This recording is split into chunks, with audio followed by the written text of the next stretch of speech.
In today's video, I'm going to teach you how to use Facebook and Instagram Insights in Business Suite. First, open Meta Business Suite. You can use a web browser or the mobile app.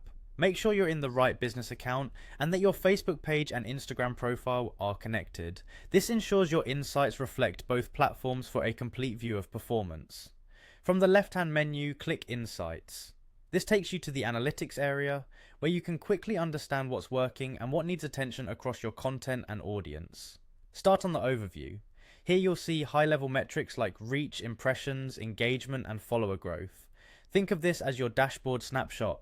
Look for patterns, not just one-off spikes. If you notice a sudden jump or dip, it's a cue to review the posts or campaigns published around that time to understand what drove the change.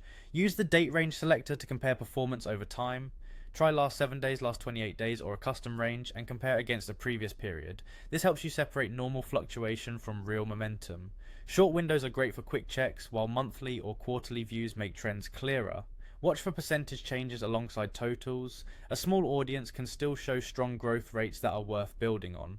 Next, click Content to view content performance. Here you can see how individual posts, reels, and stories performed. Sort by reach or engagement to find top performers, and notice which formats and topics consistently resonate. Posts that bring meaningful interactions, not just views, are your best indicators of content fit. Save examples of what works, and take note of the visuals, captions, and calls to action that show up in your winners.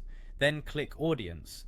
This section reveals who you're reaching and when they're most active. Review age ranges, locations, and gender distribution to understand who your content is actually serving.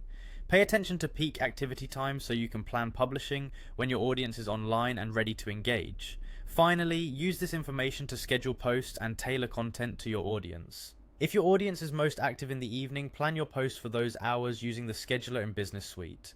Create more of the formats and topics that consistently perform, and consider time zones and top locations when planning your calendar. Keep iterating based on what you learn, repeat what works, refine what's underperforming, and check insights regularly to stay on track. That's it. With these steps, you'll turn insights into clear, data-backed decisions for Facebook and Instagram inside Business Suite.